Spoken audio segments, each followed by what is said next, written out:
I would like to demonstrate for the first time in public that it is possible to transmit a video from a standard off-the-shelf LED lamp to a solar cell with a laptop acting as a receiver.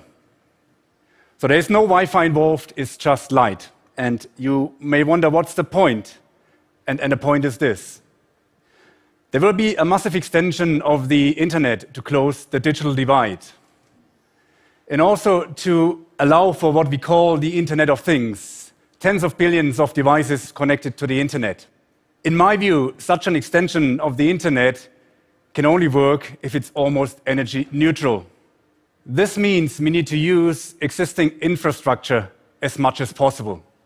And this is where the solar cell and the LED come in. I demonstrated for the first time in TED 2011 Li-Fi or light fidelity. Li-Fi uses off-the-shelf LEDs to transmit data incredibly fast and also in a safe and secure manner. Data is transported by the light, encoded in subtle changes of the brightness. If we look around, we have many LEDs around us, so there's a rich infrastructure of Li-Fi transmitters around us. But so far, we have been using special devices, small photodetectors, to receive the information encoded in the data. I wanted to find a way to also use existing infrastructure to receive data from our Li-Fi lights. And this is why I have been looking into solar cells and solar panels. A solar cell absorbs light and converts it into electrical energy. This is why we can use a solar cell to charge our mobile phone. But now we need to remember that the data is encoded in subtle changes of the brightness of the LED. So if the incoming light fluctuates, so does the energy harvested from the solar cell. This means we have a principal mechanism in place to receive information from the light and by the solar cell, because the fluctuations of the energy harvested correspond to the data transmitted. Of course, the question is, can we receive very fast and subtle changes of the brightness, such as the ones transmitted by our LED lights? And the answer to that is yes, we can. We have shown in the lab that we can receive up to 50 megabit per second from a standard off-the-shelf solar cell. And this is faster than most broadband connections these days. Now, let me show you in practice.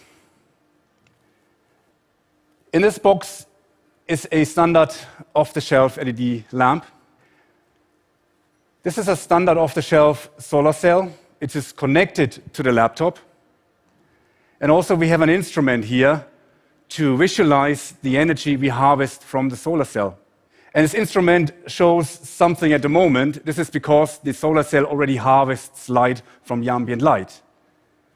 Now, what I would like to do first is switch on the light, and I simply only switch on the light at the moment.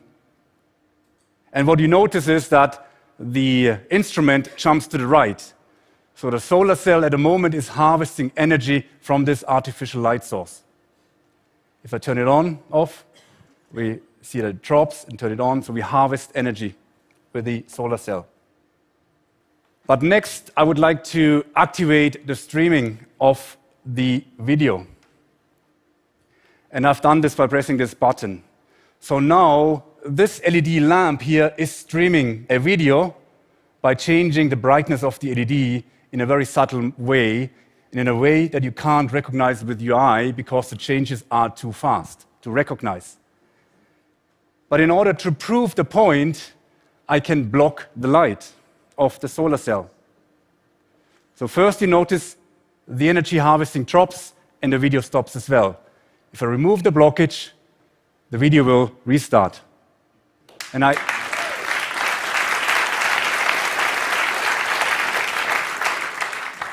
can repeat that. So we stop the transmission of the video and energy harvesting stops as well.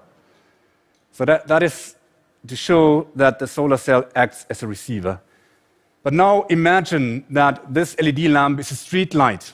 and there's fog. So I want to simulate fog, and that's why I brought a handkerchief with me. And let me put the handkerchief over the solar cell. First, you notice the energy harvested drops as expected, but now the video still continues. This means, despite that blockage, there's sufficient light coming through the handkerchief to the solar cell so that the solar cell is able to decode and stream that information, in that case, a high-definition video. What's really important here is that a solar cell has become a receiver for high-speed wireless signals encoded in light, while it maintains its primary function as an energy harvesting device. That's why it is possible to use existing solar cells on the roof of a hut to act as a broadband receiver from a laser station on a close-by hill or indeed lamppost. And it really doesn't matter where the beam hits the solar cell. And the same is true for translucent solar cells integrated into windows, solar cells integrated into street furniture, or indeed solar cells integrated into these billions of devices that will form the Internet of Things, because simply we don't want to charge these devices regularly, or worse, replace the batteries every few months. As I said to you, this is the first time I've shown this in public. It's very much a lab demonstration, a prototype, but my team and I are confident that we can take this to market within the next 2 to 3 years, and we hope we will be able to contribute to closing the digital divide and also contribute to connecting all these billions of devices to the internet, and all of this without causing a massive explosion of energy consumption. Because of the solar cells, quite the opposite. Thank you.